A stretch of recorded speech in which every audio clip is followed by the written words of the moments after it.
Halo, Assalamualaikum warahmatullahi wabarakatuh. Selamat pagi, siang, sore, dan malam buat mahasiswa FEB UPN Veteran Jakarta yang lagi mengambil mata kuliah inovasi dan kewirausahaan. Untuk kali ini pertemuan pertama adalah topiknya The Innovation Imperative.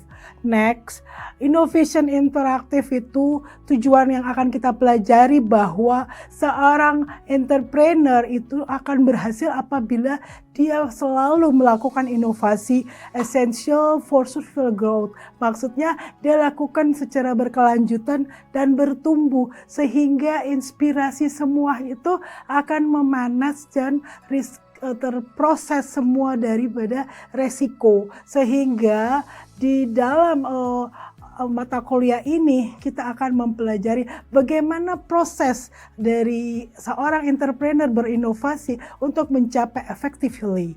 Next. Nah, inovasi kita bisa tahu bahwa inovasi itu dapat diartikan bahwa driven by entrepreneur, maksudnya bahwa seorang entrepreneur itu selalu bergerak di mana posture, vision, passion, energetic, insight, judgment, play hard work. Maksudnya dia selalu membangun good idea. Jadi ide-ide baru itu selalu lahir di dalam bisnis mereka ya. Next. Oleh sebab itu di dalam satu buku inovasi dan entrepreneur itu bisa kita lihat bahwa konsep dari inovasi dan entrepreneur itu bisa dilihat untuk bagaimana whether it one express financial dream, employment, or growth sustainable or social welfare. Jadi tujuannya sebenarnya satu adalah mencapai kesejahteraan sosial. Next. Nah, stage in life cycle and organization. Jadi di dalam suatu bisnis itu terjadi life cycle of organization. Sehingga kalau kita melihat suatu bisnis itu dari awal dia terbentuk dari startup, terus dia growth, terus dia can scale dan renew. Renew itu sampai dia membuat satu diferensiasi produk baru atau dia membuat bisnis baru untuk menginovasi bisnis awal ya. Jadi untuk melakukan inovasi kita harus melihat dulu life cycle of organization. Organisasi kita daur hidupnya itu pada tahap mana? Kita lakukan creating social value ya.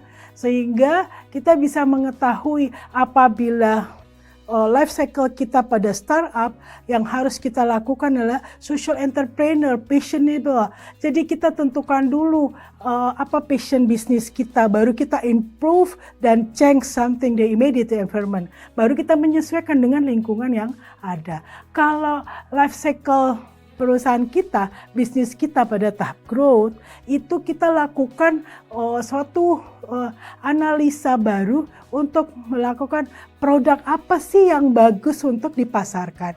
Yang berikutnya, kalau big media scale, spreading the idea with the diffusing to other community, the social entrepreneur. Apabila life cycle organisasi bisnis kita sudah pada pengembangan scale, kita melakukan engagement link with mainstream player like public. Jadi kita sudah mulai menggunakan sektor-sektor agensi, misalnya kita menggunakan followers yang ada di media sosial untuk mengengage produk kita.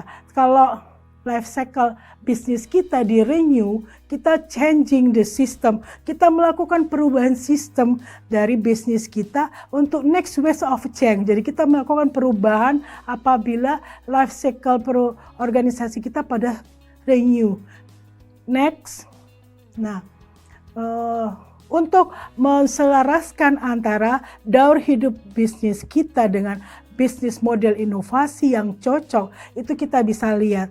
Kalau bisnis model inovasi, certification, how it checks the rule of the game, apa yang harus kita lakukan untuk merubah itu. Itu masih kalau model inovasi kita masih certification, kita lakukan tradisional, manufacturing was about producing and selling product, but increasing manufacturing and bundling various support service. Jadi kalau bisnis model inovasi kita pada service, kita itu melakukan high quality engine dengan large business or service. Jadi kita perbesar bisnis kita dengan membangun service-service. Misalnya kita contoh adalah aircraft ya. Jadi bisnis penerbangan jasa itu kalau dia bisnis model inovasinya di servication, dia melakukan suatu pembaharuan service seperti dia memberikan ada biasa di pesawat itu kita lihat ada servis untuk menonton ya, ada servis untuk bisa kita memesan makanan, minuman ya. Nah, itu sudah include dengan tiket ya. Nah, itu kalau perusahaan itu business model innovation-nya pada service decision. Dulu juga pajak. Jadi pajak itu tidak include, kita bayar lagi. Sekarang semua harga tiket include service-nya di dalam satu tiket itu ya. Kalau business model innovation-nya kita ownership to rental, misalnya gini. Satu perusahaan itu dia mempunyai satu model desain misalnya bisnis ya seperti fashion misalnya. Nah, dia lakukan di situ transformer need to car ownership to city. Jadi dia bisa menjemput konsumen ya. Itu adalah satu inovasi yang dia lakukan. Dia menjemput konsumen untuk datang ke tokonya, untuk datang ke untuk melihat fashion apa yang akan dia beli ya. Nah, itu adalah salah satu plus yang dia lakukan untuk transform a need for car ownership. Jadi dia sampai menjemput konsumen untuk datang secara offline di toko tersebut. Tapi kalau bisnis model inovasinya offline to online, misalnya, jadi banyak bisnis grow around internet. Jadi dari offline dia ke online.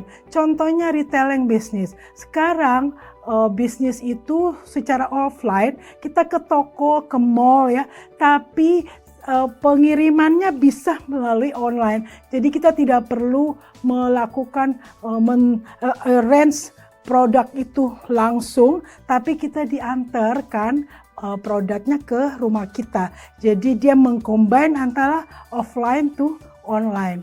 Saya kira pengantar untuk mata kuliah inovasi pertemuan pertama saya kira cukup. Untuk selanjutnya nanti kita akan berdiskusi dengan berbagai problem yang akan kita jabarkan pada kasus-kasus berikutnya.